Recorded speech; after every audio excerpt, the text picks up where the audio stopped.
I wonder what I should do for my intro clip.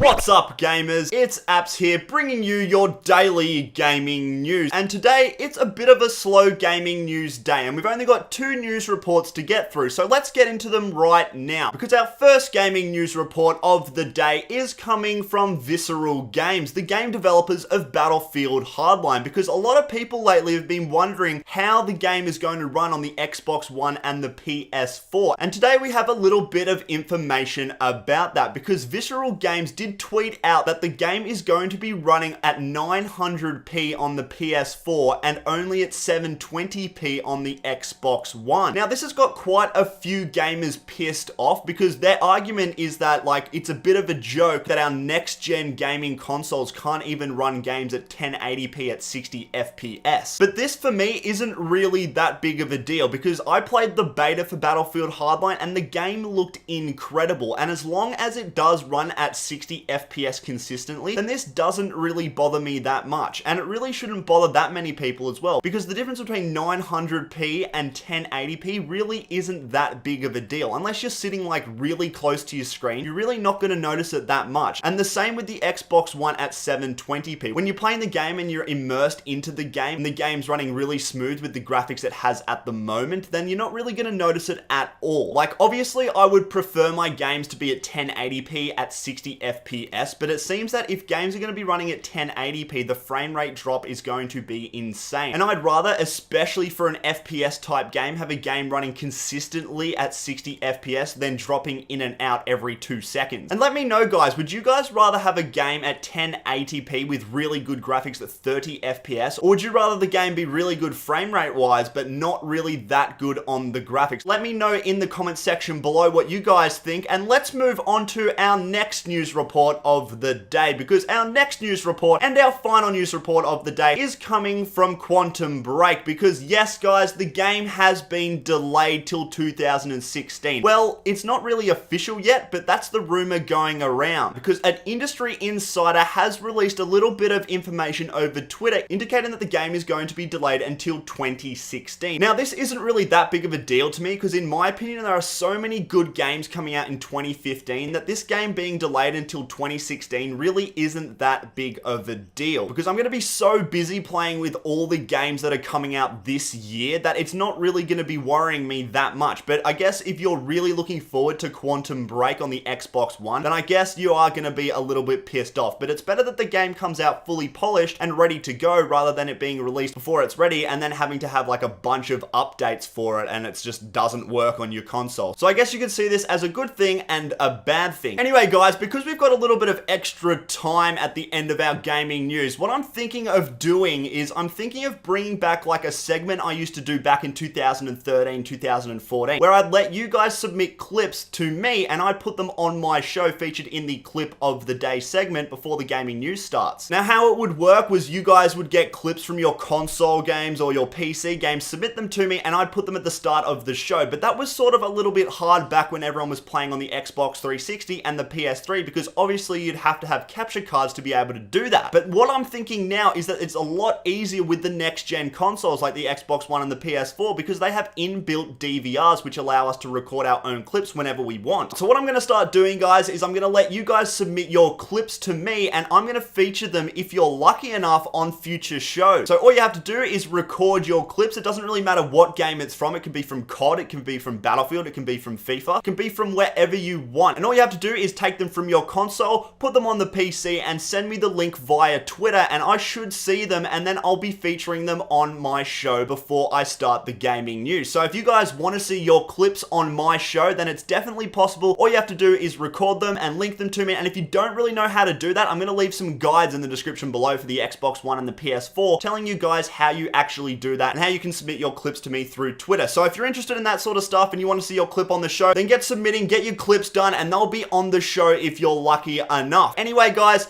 that's going to be it for today's episode of the gaming news. I hope you guys enjoyed the show, and if you did, don't forget to hit that like button as always. Thanks for watching, guys, and stay gaming.